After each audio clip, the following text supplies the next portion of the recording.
Hey, campfire crew, let's get it on.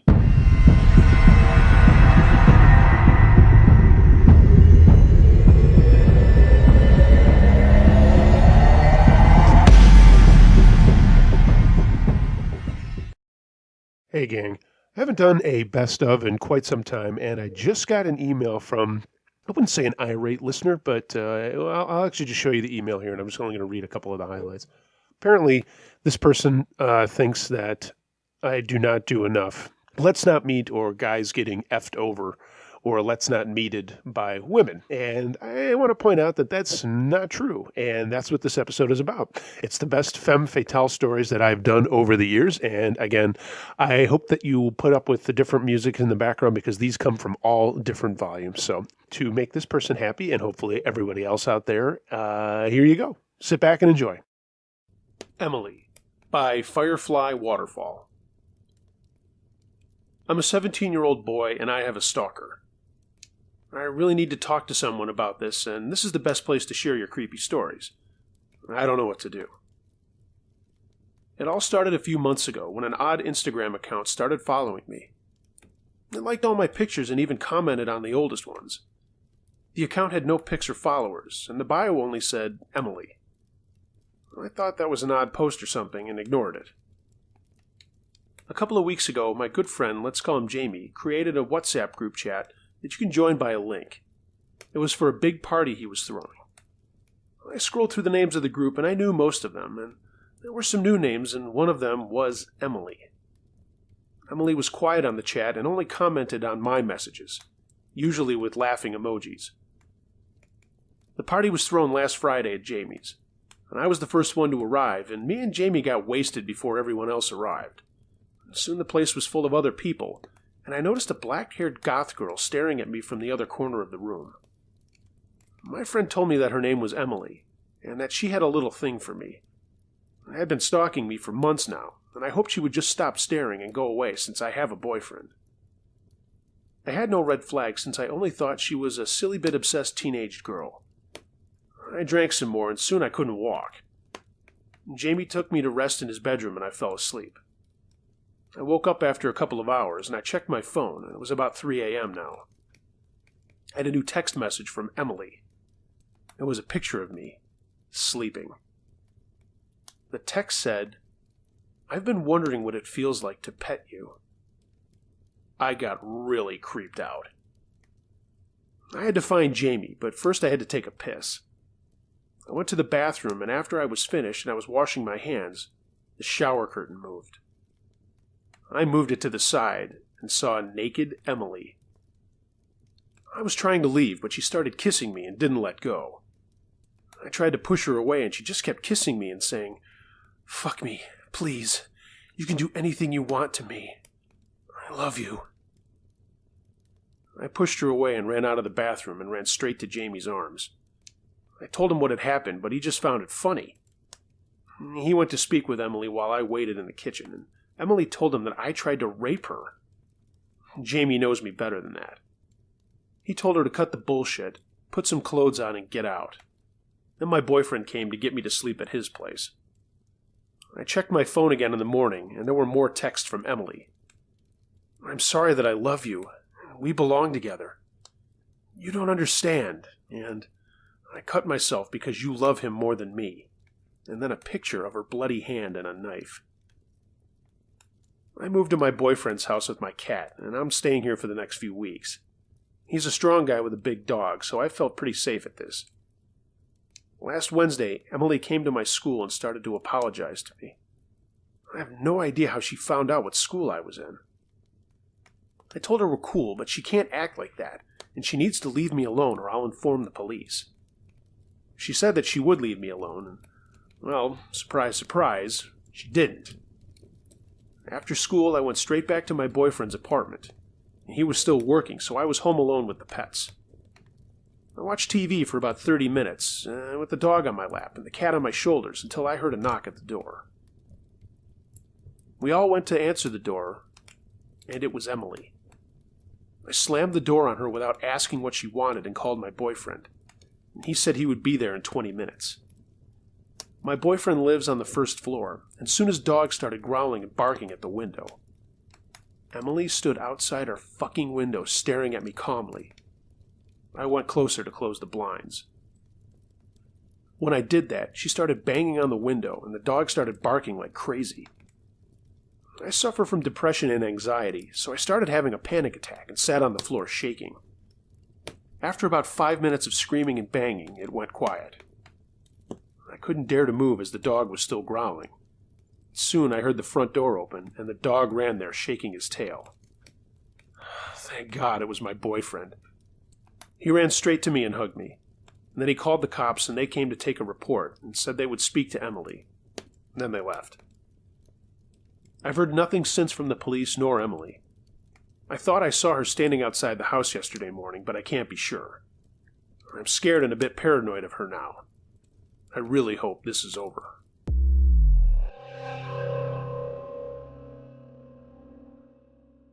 Ashley by Semper Fi Todd. I want to start out by letting you know that I'm a former Marine. I served 3 tours in Afghanistan before deciding I wanted to have a civilian life. It's not that I didn't like what I did, but I had done and seen enough that it was time for me to move on.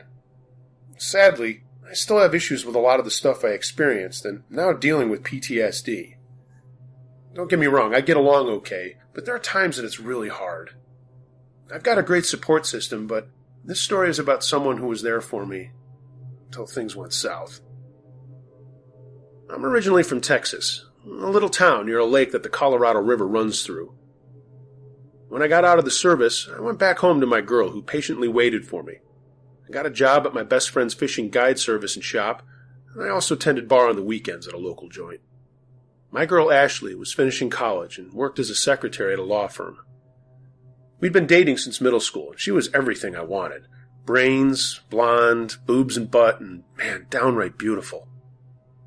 Ash was a real cowgirl. She liked to camp, and fish, and hunt, the things that I liked. She wasn't a buckle bunny like all the girls she grew up with and was friends with. I was so in love with her, and was so happy to be back with her when I got home. As I mentioned, I suffer from PTSD, and sometimes I'm sure it makes me hard to live with.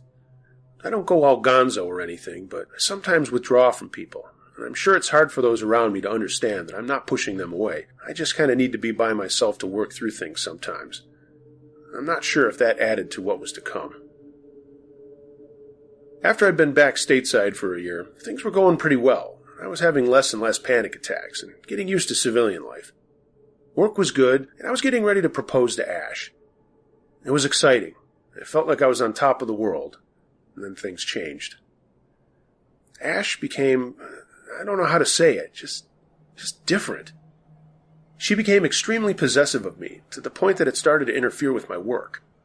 She would constantly call me at the pro shop to check up on me. Once in a while, she would hang out with her friends at the bar I worked at, but on other nights, she would show up and yell at me that I was paying more attention to other women. Mind you, these other women were just people at the bar. One Saturday night after work, I drove home and quietly went inside our place. It was late, and I didn't want to wake Ash. I just wanted to grab a shower and get into bed with her and spoon before falling asleep. I got out of the bathroom, dried off, and Ash was standing at the front of our bed. Where were you? "Oh, hey, sweetie, I'm sorry for waking you up," I whispered. Walking towards her, I attempted to give her a hug. She stood stone solid with a look of anger on her face. What's her name? "What's whose name? What are you talking about, sugar? I just got out of work." The bitch, the one with the spandex. I know she was there tonight. I saw her. "Ash, what are you talking about? When were you there? Why didn't you even say hi?" Don't play stupid, Todd. She practically had her tits in your face. This had not happened.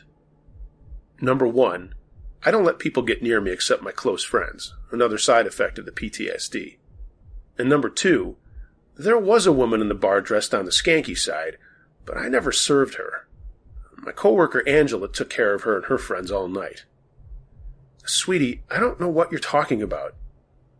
No woman was anywhere near me tonight, and even if someone did get close to me, you know that I'd push them away." Ash started to vibrate. She was getting so worked up. Don't know why I'm not good enough for you. I reached for her, but she recoiled and began crying and screaming about stuff that had never happened. Finally, she sat down on the bed, and I was able to calm her down. Putting an arm around her, I told her that nothing like what she was saying had ever happened, and that I loved her, and only her. She sobbed a little more, but finally eased up, and I helped her get back into bed, and then turned off the bathroom light. Ash was already fading by the time I snuggled in next to her. The next day, it was like nothing had ever happened. She didn't mention anything, and I didn't bring up what had happened. We woke up, had breakfast, and then walked down to the lake that was just down the street from where we lived. I chalked it up as just a bad night, and that was that. Sadly, I wouldn't have sent you this story if that was all there was to this. Ash started to become more like the way she was that night. Always on edge, always calling me, never believing me about where I was and who I was with.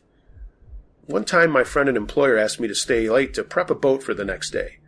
Some bigwigs were coming in early for a fishing trip, and he wanted to make sure everything was ready. Not a problem on my end.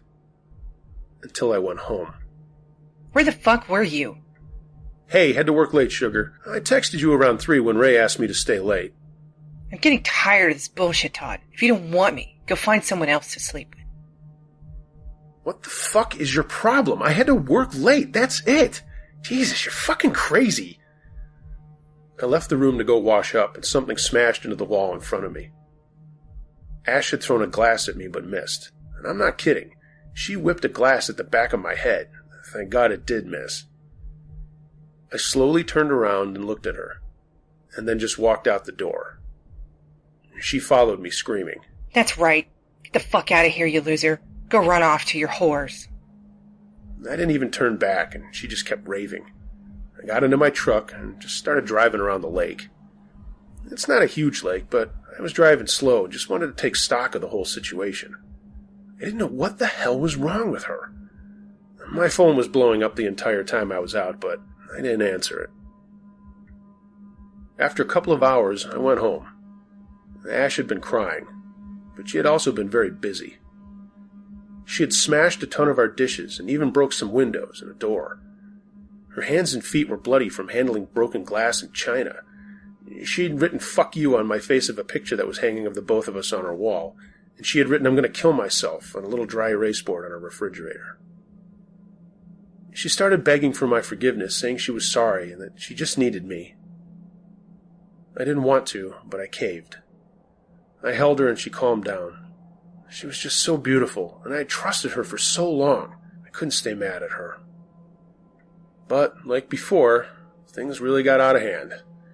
She started harassing people I worked with. I had no idea what was going on at the time, but she was threatening my female coworkers, both at the marina and at the bar. I went to work on a Friday night, and Angela told me I had better put Ash on a leash, and if she ever came into the bar again, she would mess her up. Angela was not a woman to mess with. She carried a stiletto knife, and I saw her put it into action more than once. I talked to Ash about it later, and she said that she had no idea what Angela was talking about. The next night, the tires on Angela's Jeep were slashed while we were working, and her windshield was smashed in. A woman I worked with at the marina shop, who was nearly my mother's age, had her car vandalized. Someone had thrown dead birds and fish all over the front and back seats, and even a young girl who only worked once in a while had stuff happen to her. Someone ran over her bike and wrote "worthless bitch" in lipstick on her book bag. I couldn't say it was Ash who was responsible, but deep down I thought she had something to do with it. Things were getting scarier. There were days that my truck keys would disappear, only to reappear after an event I was supposed to go had passed, like golfing with my buddies or fishing trips. Again, I thought it was her, but couldn't prove it.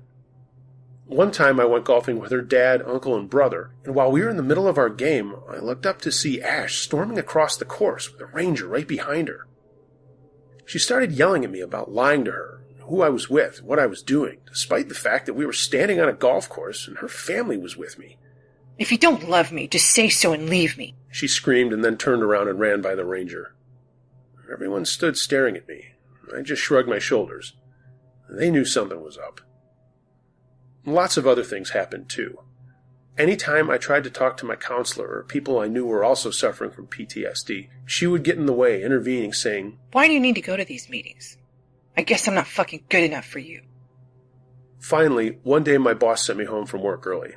I thought, great, I can get some things done around the house, take a nap, maybe do something fun with Ash, make some dinner early. It looked like it was going to be a great day.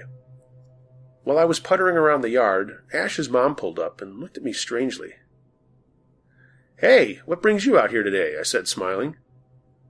She stammered a response that didn't make sense and then asked what I was doing home.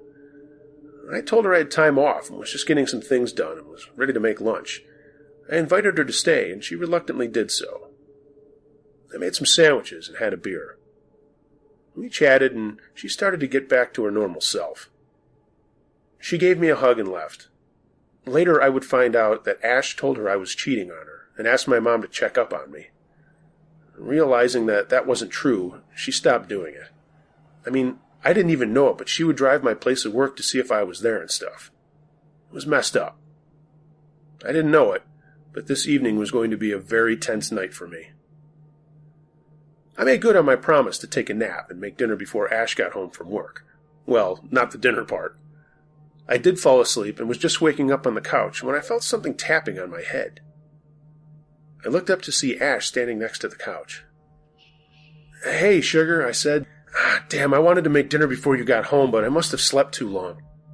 I yawned and the tap on my head came again. It was then that I realized it was the barrel of my Kimber 45. I shuddered. I mean, literally shuddered. "Ash, baby, what are you doing?" I thought you loved me. "I do love you, sugar." "Ash, put the gun down. This is dangerous." What is so wrong with me? Ever since you left for the Marines, I could tell you didn't want me anymore. What's wrong with me, Todd? Do you want to fuck other women, Todd? Is that it? "Ash, none of that's true. Calm down and put the gun down, baby." She started to cry and her hand was shaking. I wasn't sure if the pistol was loaded, but if it was and the safety was off, I might be wearing my brains on the outside real soon. My Kimber had a very soft trigger pull, and inside I was terrified while trying to be cool outward. "Ash, put the gun down." Goodbye, Todd, she said. I thought, this is it, I'm dead. But she turned and ran into our bathroom. Before I could get up, I heard one shot. Ashley had shot herself in the chest in an attempt to kill herself, but thank God it didn't happen. She was half in the bathtub and bleeding badly. I screamed and called the paramedics, and soon our front yard was full of first responders. I got out of the way while they went to work on Ash and wheeled her out on a stretcher. Yeah, the sheriffs had plenty of questions for me, but they knew the basics of what had happened, and it was clear that I hadn't done this to her. They drove me to the hospital not too far behind the ambulance, and I was frantically trying to call her parents at the same time. They met me at the hospital that was about 10 miles away, and after a couple of hours of surgery, Ash was going to be okay. She was in critical condition, but she was going to live. Her parents were understandably inconsolable, but things started to calm down once we knew that she was all right. The doctors told us to get some sleep, and Ash was going to be out for a while, so there was no need to stay at the ER. The sheriff said that they were going to have to do more stuff at our place as part of the investigation, and that I should stay some other place tonight.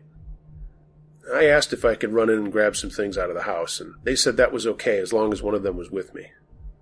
Her parents wanted me to be with them that night, and I said I would be over to their place after I gathered some things. When I got home, the sheriff that was with me was a female. She was very nice. She knew I was shook up and tried to comfort me by talking about other things. I went inside and looked at the bloody bathroom and could still smell the smoke from my Kimber lingering in the air. I started to shake, and the sheriff told me to get some things and get out of the house quickly, just for my own sanity. I went into our bedroom and opened our closet to grab a gym bag and noticed something in the back under some random crap I had thrown in there. It was a box. I pulled it out and could not believe what I saw. It was a Ouija board. And inside the box on top of the Ouija board were notebooks. Notebooks with Ash's handwriting. Hundreds of messages written down about how I was cheating on her and that I didn't love her. Even worse things that I don't even want to share here. Ash had been talking to something or someone via the Ouija board for months and making records of the messages she was receiving, or maybe just making up in her head. I can't say which, but I tend to think it's the latter. Over time, she had convinced herself that I was going behind her back, and that's what all the outbursts were about. I never brought it up to Ash, and I don't think I ever will. Today, she's doing a lot better. I wonder if my dealing with PTSD had anything to do with what happened. Like, my condition only amped up what she had been going through, or maybe she'd been dealing with it all her life. She's getting treatment, and so am I. We're slowly trying to put our lives back together, and I hope that we can get back what we once had. I know this story isn't as scary as some of the stories you do share, but I hope you'll narrate it. Mental illness can be scarier than any ghost or skinwalker. Fuck mental illness. And you know what? Fuck Ouija boards too.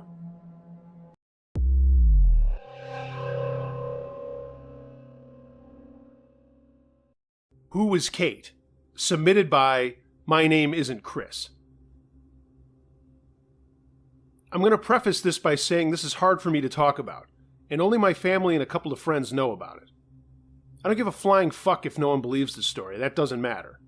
I lived it, and it still lives with me. I like your channel a lot, but this is the first and last thing you'll ever hear from me. When I was in my early 20s, I had broken up with my college girlfriend of nearly 5 years and found myself back on the dating scene. Obviously, it had been a while, and even though my friends tried to hook me up with other people they knew, or even we both knew, I was determined to find someone on my own, come hell or high water. I did the bar scene, but everyone knows how that goes. Mostly just one-nighters every once in a while. I want to point out right now that I wasn't just jumping right back into things. It had been nearly a year since I had been seeing anyone seriously. Finally, I bit the bullet and tried a dating site. I won't say which one. There were a few matches with people my age, and I did go on a few dates, but nothing really grabbed my attention. All of the women were nice, just not really my style.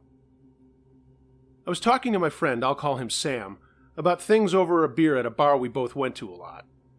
He was getting married that fall, and this was springtime, and he kept telling me I could hook up with the bridesmaids I'd be walking with. I laughed and said, no, I really want to find a cool chick that was into what I was. Music, working out, etc. Dude, if you're not getting results, expand your age range, he said. Look, if I want to fuck a cougar, I can do that tonight, I replied. No, asshole, he said. Go up to 29 or 30 and see what you get if you're sick of 22-year-olds. I thought about it for a while, and we threw some darts, talked about his bachelor party that was coming up, and then we went home. Back in my apartment, I stood looking at my computer and said, fuck it, what do I have to lose? I opened my dating profile at the website and changed my age preferences to 32, had another beer, and then went to bed. After work the next day, I went to the gym and then jogged back to my apartment, made dinner, and then looked to see if I had any matches. There were a lot more, and Sam was right. So I showered, grabbed a Mick Ultra, and looked over all the profiles. A lot seemed to be a good deal, but one jumped out at me in particular. It was a blonde 30-year-old woman. Before making a rash decision to reach out to her, I sat and asked myself if that was a bit too big of an age range. I mean, I was 24 and just starting my career. I was a copywriter, by the way, but I was trying to get myself into a freelance career as I was already sick of sitting in a cubicle all day. I threw caution to the wind and sent her a message. And just like that, Kate came into my life. She messaged me back later that night, and we went back and forth asking questions about one another. Our hobbies, likes and dislikes, jobs, the standard first-time shit. Something came up on her end and she had to take off, but asked to chat on the phone the next day rather than go back and forth on the computer. We exchanged numbers and said goodnight. I had another beer and called Sam and told him what was up. He told me to go for it after asking if she was hot or not. I laughed and said, yeah. He asked, hotter than Jackie?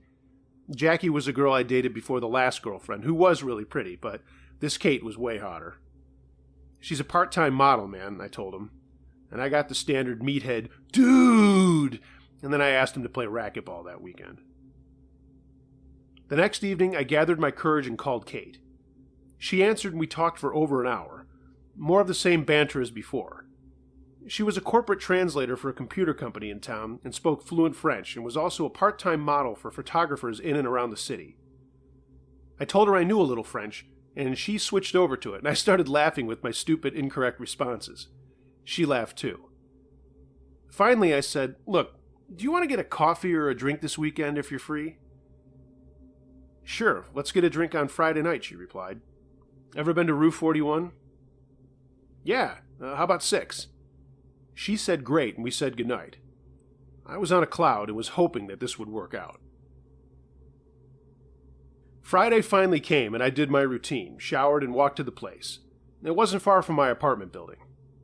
She was there when I got there, and I cannot tell you how freaking gorgeous she was. Honestly, first thing that went through my negative mind was, she's either cheating or she's crazy. But I shook her hand, and she wasn't either. We hit it off immediately, despite the age difference. We ended up getting a table and staying for dinner after another drink. She asked to get together over the weekend. She was having such a good time. Saturday was out for both of us, so Sunday brunch it was. I gave her a quick peck before she walked to her car, and I floated home. Next day was a barrage of questions from Sam, and I told him how stoked I was. This is like the longest intro ever, I know, so I'm just going to skip ahead a couple of weeks. Kate and I became a thing, but we weren't having sex yet, just spending a lot of time together. Then, one night she invited me over to her apartment and said she'd make dinner. I was all in and very impressed with her place. She lived on the top floor of a building in what everyone called the Old Village. We had dinner, and then we're going to watch a movie, so with wine in hand, we sat on her couch together. Like I said, even though we weren't kids, we were both taking it slow. Slower than usual, I thought. But we started making out, and then things progressed from there. And that's when she surprised me. While we were half naked, she scratched her nails down my back as we kissed, and I mean scratched. She actually drew blood. I popped up and she said, "Oh, sorry, Chris, I stood up and wiped the back of my hand on my back, and it came back with blood on it." "I'm really sorry," she said. I got carried away. Here, let me get something to clean that up." She went into her bathroom and came back with some gauze and stuff. I was still in shock and a little pain, but seeing her approach me with her face and that body, I put that pain out of my head pretty fast. Now here's the weird part. Before she took care of my back, she licked the blood off my hand. What the hell was that, I thought. She asked me to spend the night and that she would make up for hurting me accidentally. I said yes, and she sure did make up for it, and that's all I'll say about that. Afterwards, I fell asleep next to her in her bed. And when I woke up, she was looking at me and told me she had to tell me something. "Chris, I hope this doesn't ruin anything, but I have to tell you something." "Okay," I replied. "There's no other way around it, so I'm just going to say it. The reason I'm not with anyone is that they all run away from me after a while." "Okay," I said again, wondering where the hell this was going. "I'm into BDSM stuff." And Kate looked away and she said, "You probably think I'm a freak." I thought about it a minute and I said, "No, I don't. I'm not going to lie, I don't know about all that stuff, but that's not chasing me away." She turned back and asked, "Would you ever try it with me?" I paused again. "Well, I guess I could, but nothing really crazy like that German porn shit I've heard about." Kate laughed, and in hindsight, that's when I should have really just laughed and gotten up and left. But I didn't. I just figured she was into that 50 Shades of Grey nonsense that was going on at the time. We saw each other a lot over the next few weeks, and one night ended up at her place again. She brought some wine out from the kitchen, and we talked on the couch, but I started feeling beyond buzzed. I remember looking into her eyes, and then everything went black. I don't know for how long I was out, but when I woke up, I felt like total shit and my head was throbbing. It was dark, and I went to put my hand to my head, but I couldn't. I tried my left hand. Same thing. "Oh," I heard Kate say, "you're awake." That's when I realized what was going on. I was tied down to her bed with a blindfold on, and I immediately panicked. This was fucked up and not what I was looking for at all. I tried to speak, but there was something covering my mouth. She took the blindfold off and was standing over me holding a knife in one hand and a candle in the other. There were candles all over the room and this weird poster or blanket on the far wall with a bunch of symbols on it. She started saying all this stuff that sounded like gibberish to me, and all I could do was struggle.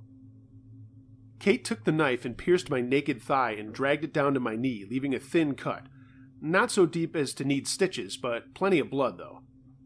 I tried to scream, but she just wiped her hands in the blood and then put streaks of it on her face. She moved to the other side of the bed and did the same thing to my other leg, putting more blood on her. I mean, I was completely spazzing out now. Was I going to die? Was I going to be torn to pieces? Kate started doing this chanting thing again and drank something out of a glass that looked like wine but was thicker than it. She straddled me and put the knife on my chest, and I tried to scream and scream, but nothing came out but muffled noises, and she made an X on my upper right pec and pinched it to make more blood come out. Then she leaned over and licked it, smearing it all over her mouth. She sat back up and kept this chanting shit going and held the knife up, and I knew this was it. I'm fucking dead, I thought. But she shouted more stuff, and then stopped. Kate looked down on me and smiled, and I'll never forget that bloody face and grin as long as I live. She put the blindfold back on me, and I smelled something funny and was out again. When I woke up, I was still in that bed, but not tied down. I took the blindfold and tape off my mouth and looked around the room. There was nothing and no one there. No candles, no weird poster, and no Kate. The places she had cut me were bandaged up and not bleeding anymore. What the fuck was going on, I thought. I slowly got up, my legs burning a little, and I saw my clothes in a chair in the corner next to an empty chest. I gingerly pulled on my stuff and peeked out into the hallway. My legs were on fire. My chest hurt. But out in the hallway, it was like nothing had changed. I went into the living room and everything was still there. The only things that were gone were Kate and her stuff. My head hurt a lot, but I knew I had to get out of there. I looked at my watch, and it was Monday afternoon. I'd gone over there on a Friday night, and it was now Monday. Grabbing my shit, I got the hell out of there and called a cab home. I didn't feel well enough to walk. My phone was just about dead, but there were a ton of missed calls from Sam, my dad, and my work. I got home and took a shower, which I later found out was a stupid move, and I called work and told them that I was so sick that I had slept all day. I then called Sam and told him to get over to my place quick, and he showed up with his fiancée, and I told them everything. He laughed and said I was full of shit, so I took my warm-up pants down to show him my legs. Holy fuck, Chris, you need to call the police. And that's what I did. Right, I'm going to wrap this novel up now. Kate didn't exist. I mean, she existed, but no one knew who she was. There was no record of her at the company she said she worked at. Not one photographer knew who she was or recognized her, and the dating site only confirmed that her account was made at the ISP of the building, and that's the craziest part. The apartment was actually the guy who owned the building, and he had been in Arizona on the other side of the country from me for the last 3 months recovering from an illness. The investigation went on for 3 years and is still ongoing, but I don't think as heavily as before. It's like this woman just vanished and moved on to the next schmuck like me that will fall for her act. I've been in therapy ever since, and I'm just starting to get over my trust issues and actually see women again. Writing in the gym are all that's in my life. As I said at the beginning of this, I don't care if any listener doesn't believe this. They can blow me because it's all true. You wanted a fucked up relationship story, Uncle Josh. You got one.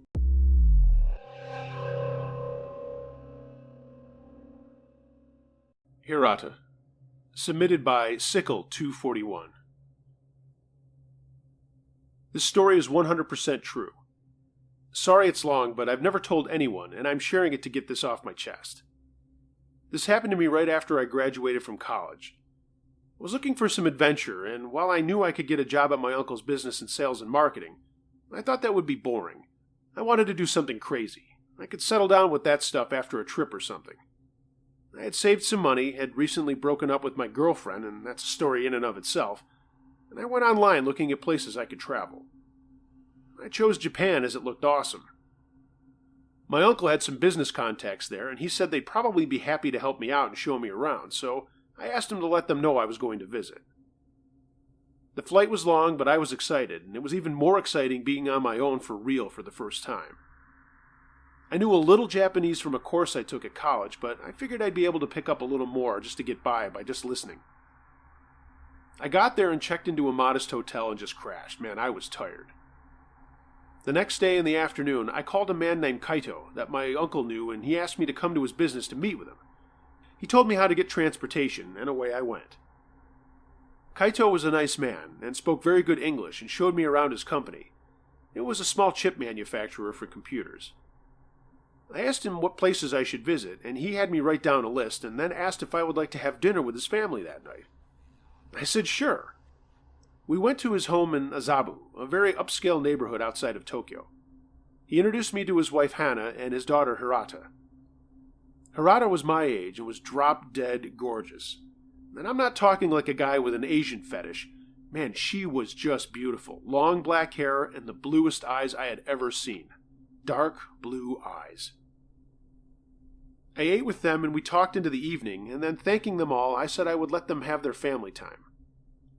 Kaito told me to call him later in the week, and I said I would. He walked me to the door and gave me directions how to get back to my hotel, and we said goodnight. As I got into the elevator to go down, someone jumped in as the doors were closing. It was Hirata. She asked me if I wanted her to take me around to show me the sights, and I dumbly said sure. I mean, are you kidding me? I'm in Japan with basically a supermodel taking me around. She gave me her number, and I put it in my phone and told her I'd call her the next morning.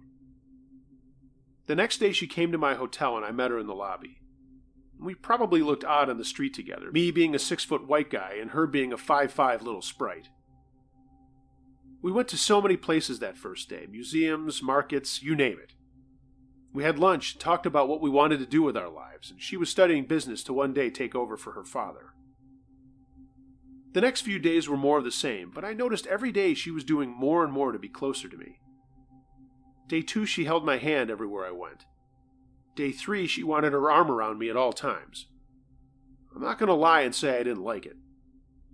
On the 4th day, we were in Shiba Park, not far from her house, and we kissed. I thought that was something very taboo in Japan, and I'd heard PDA was very looked down on. She only laughed and said it was okay because I was an American. I was falling fast and hard for this girl. I met with her father again that next Friday, and he took me to another business friend of his to get me some more exposure. He was younger than Kaito, and only a few years older than me. We toured his building, and he asked me how I liked Japan, and I said I loved it, and that Hirata was showing me everything. At this he frowned a little and said, "Hirata?" I said yes, and he looked at me for a minute before saying, "Be careful." I asked him what he meant, but all he would say was, "Just be careful." That night I got a phone call from Hirata. She was going to a party and asked if I wanted to go, and I said sure. She told me she and some friends would pick me up around 8. There were 6 of us crammed into this tiny car. Hirata sat on my lap, and I could tell that she had already been drinking, but we were just laughing, and her friends were very nice and asked me all kinds of questions about the States.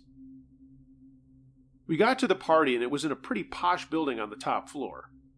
Drinks were flowing, and I was having a good time, despite not really understanding what everyone was saying. Hirata kept me close, but told me she had to check on a friend, and to stay where I was on the balcony. I was a little saucy looking out at the city and thinking about how much fun I was having. But after a while, Hirata didn't come back. I looked at my watch, and it had been like 20 minutes, so I went looking for her. I finally found her in a bedroom. On the bed was a mirror, a razor blade, and a whole lot of coke. Hirata was sitting on a chair with powder under her nose, and she looked like she was going to be really hyper. She was. When she saw me, she jumped up, ran at me, and dragged me to another room, and then jumped onto me. I fell back onto a bed, and we started going at it pretty hard and heavy. I knew she was coked out of her mind, but I was entranced, I guess you would say. We stopped fooling around when she said, "Wait, not here. Do you want some?" I shook my head. Beer was all I wanted. I knew she was asking about the coke. "Let's go back to your place," she said. I said okay, and she said to wait for her in the party. She had to go to the bathroom. I went and got another beer, and after a short bit she came out and got me, and we left. We went to my hotel, and I'll leave those parts up to your imagination. I've had many women since then, but Hirata was amazing.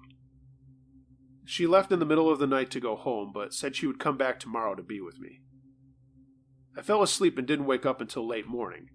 and there was a knock at my door. I figured it was hotel staff and went to it. I saw nothing through the peephole, so I opened the door with the little bar across it, and there were 3 men standing there. "Hirata," one large man said. She's not here," I replied. "Hirata," he said again, and I shook my head and said she wasn't here, I'm sorry. One of the guys in back opened his jacket, and I saw the grip of a pistol. I put one hand up and said, "I don't know where she is. What's this all about?" They had no idea what I was saying, and I said the one word I knew. "Keisatsu?" And they all laughed. I was asking if they were police. They stopped laughing, looked at me hard, and then left. I closed the door and wondered what the hell was going on. Hirata called me to tell me she was coming over, and I asked her why there were 3 guys asking for her that had guns. She laughed and said she didn't know, and when she came over, she once again jumped on me before I could ask her what was going on. We were close again. Afterward, she said she was hungry, so we went out to eat. We went to the elevator, and while we waited for it, a fire door at the end of the hall opened. It was the 3 men again. They saw us and started to run towards us, and just in time the doors opened, and Hirata pulled me in, and the doors closed just as the men reached it. We went down the 5 flights and burst into the lobby with Hirata pulling me along, yelling, "Hurry, hurry," in Japanese. We ran out of the building and up a street, but I noticed another man at the door of the building give chase. She pulled me into an alley and we ran between buildings until we were on another block. Hirata turned left and we ran and ran until she thought we lost the guy. Then we went into a noodle restaurant and sat down to catch our breath. She was smiling and I was freaking out. "What the hell is going on, Hirata?" She smiled again and just said it was all in fun. Her friends liked to harass her. I gave her a look like what she said to me was bullshit, but she just ordered tea and food for us. Being the stupid young male that I was, I believed her and let it go. But just to be safe, I changed my room at the hotel in case this wasn't a joke. We spent the rest of the day together before she went home again. The next morning she showed up at my room very early and asked to come in. I said of course, and again we spent the day together after having sex. It was late in the afternoon when we went out to eat. I got the feeling we were being watched. Suddenly, I got a tap from behind, and when I turned, it was one of the guys from before. Hirata turned and kicked him in the knee, and again told me to run and hurry. Another chase was on, but up ahead were some other guys, so Hirata yanked me into the busy street and we began dodging cars. I was almost hit more than once on our dash across the street into a park. We kept running, and I could hear men behind us yelling and calling out, "Hirata! Hirata!" I told her we needed to stop, that this wasn't funny. She just screamed at me to run, and somehow we made it back to my hotel. We didn't wait for the elevator, but ran up the fire stairs to the 4th floor, and I quickly opened the door and pushed her inside. I flicked the lights on, and I felt like I had walked into a mob movie. There stood the 3 men and 2 other guys, and they were all holding guns. My jaw dropped, and the big guy just said, "Hirata."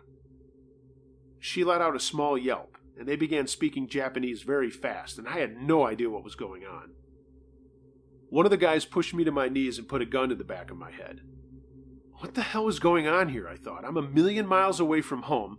I have no idea what the fuck's going on. Am I about to be shot? After 5 minutes or so, Hirata broke down crying and moved over to my luggage and unzipped a pocket. She pulled out what looked like at least 1 kilo of cocaine and handed it to the big guy. He opened his other hand and she came over to me and reached into my pocket and pulled out a smaller baggie and gave it to him. He said one more word and she burst out crying again. I was tired. I loudly asked what the fuck was going on, and all Hirata said to me was, "This is his cocaine, and I don't have all of it, so I have to go with him." Even with a gun to my head, I said no. I reached into my pants pocket and pulled out about 54,000 yen, maybe $500. I reached out to the guy and he looked at me for a long minute, waved at the guy with the gun to my head and walked over to me. He took the money, nodded at me, and they all left. Hirata was still crying, and she crawled over to me saying she was sorry, so sorry. I didn't know how to feel. This woman had almost gotten both of us killed. She put her head in my lap as I collapsed against the wall, shaking and breathing heavily. Eventually, I picked her up and put her on the bed and laid down next to her. We made love one last time, and when I woke up the next morning, she was gone. I called her phone and there was no answer, and when I called her house, Kaito said he didn't know where she was. She never came home. I was due to fly home soon, and what was once an awesome trip had turned into a total disaster that had me more scared and scarred than anything else. I went to Kaito's home before leaving, and Hirata was still not back. He and his wife were both distraught, and I told him I would stay in touch with him.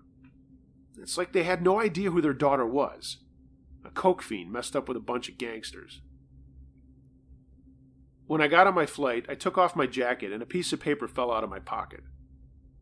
On it were Japanese letters, and I asked the stewardess what the letters meant. Watashi wa anata, or Washura narisho, which meant, I'll never forget you. I sighed and went back to the States and took that job with my uncle. That was 10 years ago. I have a decent life with a nice house and a lot of toys and plenty of women, but I haven't ever had a serious girlfriend and I haven't married. I guess that worked out for the best because Hirata never did forget me. She's sleeping on my couch as I write this. She showed up at my house 2 days ago and she is more beautiful than ever, and I am not letting her go this time. But I am installing a security system tomorrow despite my terribly safe neighborhood in a terribly safe town. This afternoon I placed a number of firearms around my home, hidden to all but within easy reach for me. I am crazy about this gorgeous woman, but I have a feeling sooner or later there will be a knock on my door and it won't be for me. It will be for Hirata.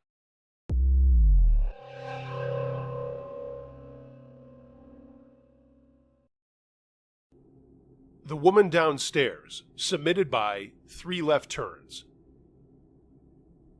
First off, I'm a male and was 22 and single when I moved into a new apartment in a multiple-unit building on the edge of the town I lived in at the time. There were 3 units, 2 on the bottom and my 2-bedroom on the second floor.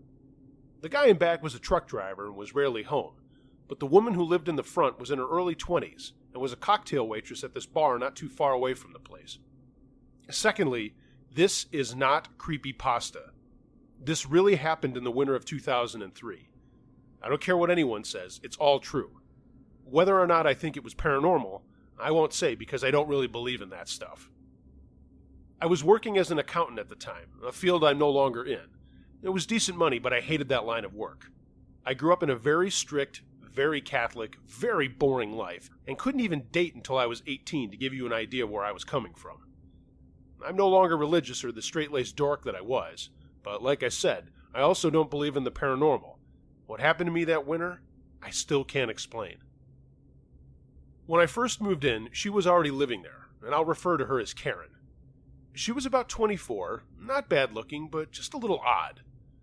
I barely spoke with her for the first 3 or 4 weeks, but I would catch her looking out her front windows once in a while.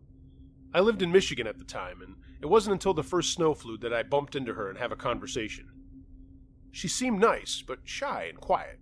We chatted about the snow for a minute, and I told her that I was thinking about buying a snow thrower for the driveway, but she said she had a plow service. And she said she was a great cook. I said I was a lousy cook, and we laughed and said goodbye. Another week went by, and I saw her coming out of her house to go to work at the bar a few blocks away. I said hi, and she asked what I was doing the next night being a Saturday. I had nothing going on. Still hadn't found the next girlfriend at the time. She invited me over for dinner. I said sure, and she headed off to work. The next day I went downstairs to her place and knocked on the door. She opened it, and I could smell soup and fresh bread waft out of the door. She invited me in. It took me a minute to take in her living room once she took my coat and put it in the closet in the hallway. The walls were covered with tapestries, and there were candles everywhere, with all kinds of odd trinkets and crystals and stuff like that. The room was dark, but not creepy, just really new agey. She noticed me looking at all the things in the room and bluntly said, "I'm a Wiccan pup." I smiled and told her I wasn't really sure what that was. Truthfully, I had a small idea, but she told me she'd tell me if I was interested. I was, and she asked if I wanted a drink. She was having wine. I said whatever she was having, and we sat down amongst all this witchcrafty stuff, and she started to tell me about herself. Grew up very Baptist, had been abused by her father, and basically her mother and the rest of the church blamed her for luring him away from God. She ran away from home at 18 after years of embarrassment and hurt. That's when I found Wicca, she said. I was living from friend's place to friend's place until one friend's aunt said I could move in with her. I promised her I would get a job and help her pay for things too. Well, that's where she learned about the lifestyle. Meditation, spells, ceremonies, all that stuff. Soon, she said she was so immersed in it, it became a way of life. When she couldn't get a job right away as she promised, the woman taught her some spells, and, pardon the pun, presto, a secretary job opened up, and she was hired. It started to get so that all my spare time was filled by magic, said Karen. I was teaching myself to make my own clothes and jewelry, learning new ceremonies and rites, testing out spells. It was very liberating. She got up and went to the kitchen, which opened onto the living room. She pulled out a loaf of bread from the oven and checked a pot on the stove. It smelled awesome. Almost ready, she said, and sat back down. She looked at me as I was playing with a crystal ball. You think I'm crazy, don't you? I smiled and said, not at all. I grew up having stuff crammed down my throat, so I think when anybody does what they want, I'm all for it. She smiled back. She told me that she moved out of the woman's place after she got some money together and bought the building we were sitting in now. I thought to myself, a cocktail waitress could buy an entire building? And she noticed my look. And why had I never known this? I didn't sign a lease agreement with her. Just some guys in an office downtown. I have my own business, Bob, she said. A lot of the stuff you see in this room I made.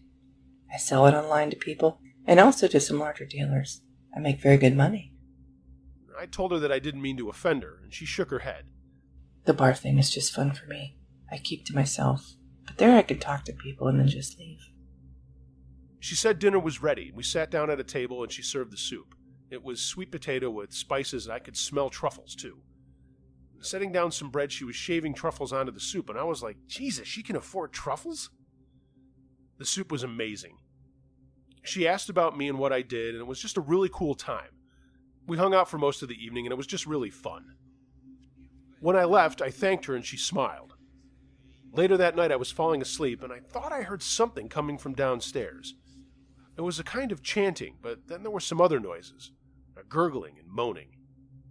I figured Karen was watching a Wiccan movie or maybe doing one of her ceremonies. I just went to sleep. A couple of days later, I bumped into her again outside, and she looked different. She looked haggard, and I asked if she was feeling okay. She said she was fine, but just tired, and she went inside quickly. I shrugged and went inside too. Later that night, there was a knock at my door. I answered it, and it was Karen. She was crying, and I asked her to come in. I'm sorry, I know it's late, but I need to talk to you. No worries, I said. I got us both some tea, and she sat down on my couch. Someone sent something after me, Bob, she said bluntly. I raised my eyebrows and said, What? The woman I used to live with, she sent something after me. I know it. I'm confused. I don't know what you mean, I said. Look, I didn't leave her place on the best of terms. She said one day my attitude would be my downfall. She was angry that I wasn't sharing any of my success with her. Okay, I said. Sometime last year, things started to happen. I couldn't keep any friends. My job at the office ended. My sleep is interrupted. And now, I know it's because of her. Anytime I find any success or happiness, this happens. What can you do about it? Can't you tell her to stop it? It doesn't matter. Once something is sent out, it can't be called back by the person who sent it. Does that make any sense? Listen, I said. I heard something the other night. What was that all about? She lowered her head and said, I was trying to push it back, reverse it into the one who sent it, but it didn't work. These awful noises come up from the basement, and it just didn't work. Yeah, I heard, I said.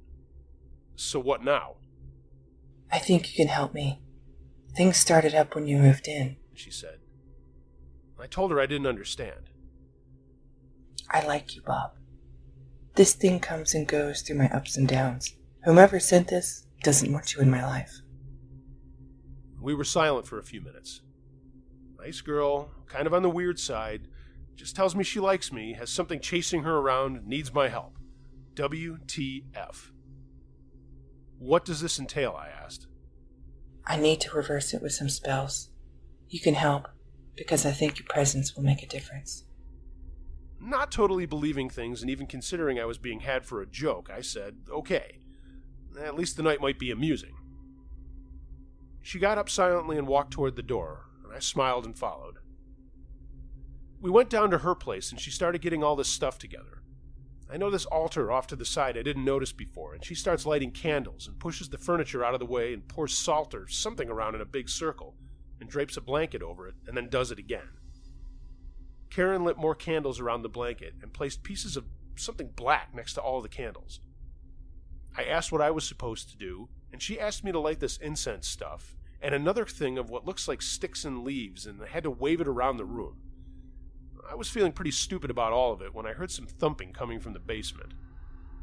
I looked down on the floor, and sure enough, something was pounding on the floor beneath me. I started to think that this is pretty freaky, but I'm still going with it. Karen sits on the blanket in the circle and starts to say these words that I can't make out. She motions me to keep walking around the circle, waving the stick thing in the air. After about 2 minutes of her speaking, the pounding came up, and this time I can hear a gurgling noise like I heard before. For a minute, I'm thinking this whole thing is a big joke, and any minute her friends are going to pop through the basement door and start laughing. But it doesn't happen, and the combination of the incense and smoke stick thing is getting to me, and it's making me lightheaded. Karen motions me to sit down next to her, facing her, as she keeps speaking the funny words. I'm fighting off the urge to not pass out at this point, and I'm starting to realize this is not a prank. Something strange is happening. She gets up and walks behind me, and the last coherent thought I had was turning around like a little kid, just spinning around to see what she was doing. I need your help, Bob, she whispered.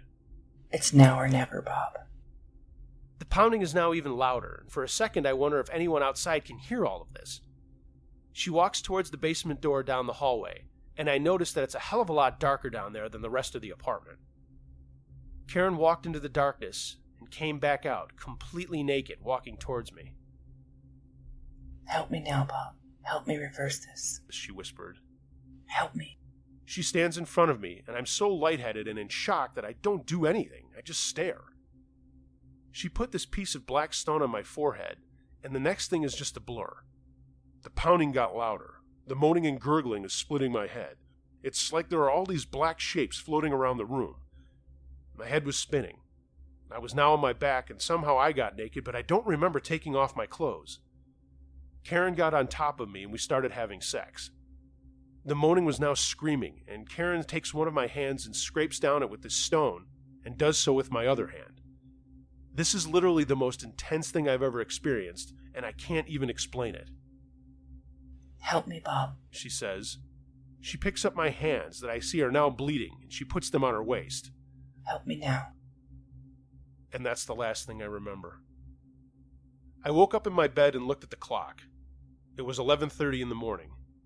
My head hurt, and it took a minute for me to realize where I was. And then it came back. What the hell had happened last night? Did I get really high and imagine all that crazy stuff?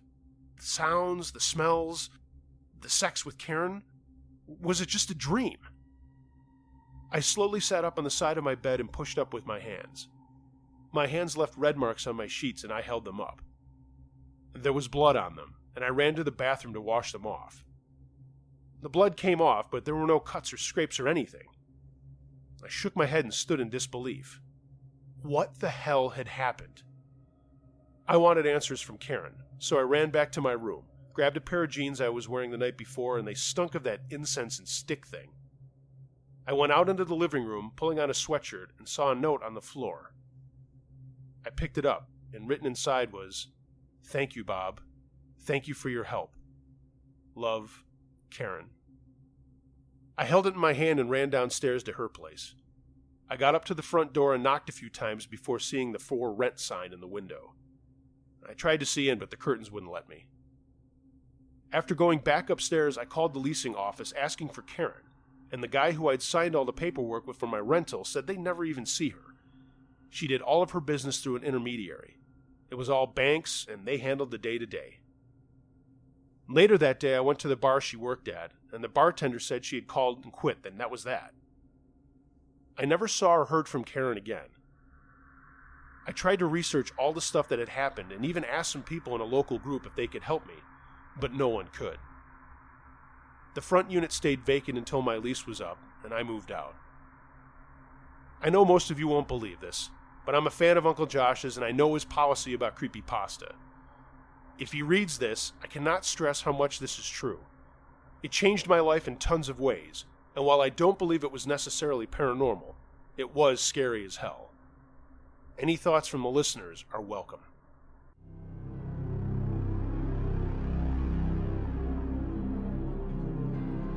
Thanks for listening to this episode of Uncle Josh's True Scary Stories. If you have a true scary story you would like to hear narrated on this channel, email me, unclejoshtruescarystories@gmail.com.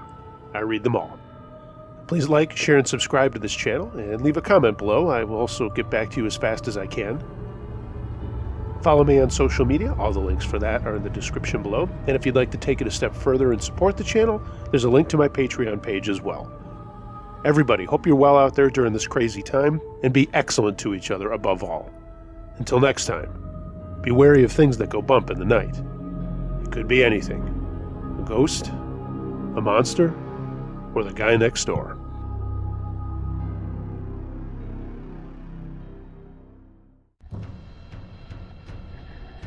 If you're a serious comic book collector, just starting out your collection, or maybe you're just a casual reader, then you have to check out 3D Comics in Lancaster, New York. From graded comics, custom art lithographs, limited edition prints and statues, 3D Comics is a must-see for the serious enthusiast, but the laid-back atmosphere is perfect for anyone with a love for comic books and more. They also specialize in custom art Funko Pops, taking regular Funko Pops and having a team of artists do original art on the boxes. Each comes with a certificate of authenticity. Located at 32 Central Ave in the heart of the village of historic Lancaster, New York, 3D Comics is open Wednesday through Saturday, 10 to 6, with special appointments available on Sundays. Find them online at 3dcomicsandmore.com. That's the number 3, the letter D, comicsandmore.com. And if you prefer to shop online, owner Joel Sharmani has tons of items available on eBay. Find a quick link to that on the shop's homepage. They also featured in-store appearances from today's hottest artists, special offers, and every Wednesday is New Comic Book Day. Give them a call at 716-860-7837, visit them online right now at 3dcomicsandmore.com, or better yet, just stop on in. But no matter where you are around the round world, 3D Comics is your destination for the best in comic books, custom art, and beyond. 3D Comics and More. That's the number 3, the letter D, comicsandmore.com. Tell them Uncle Josh sent you.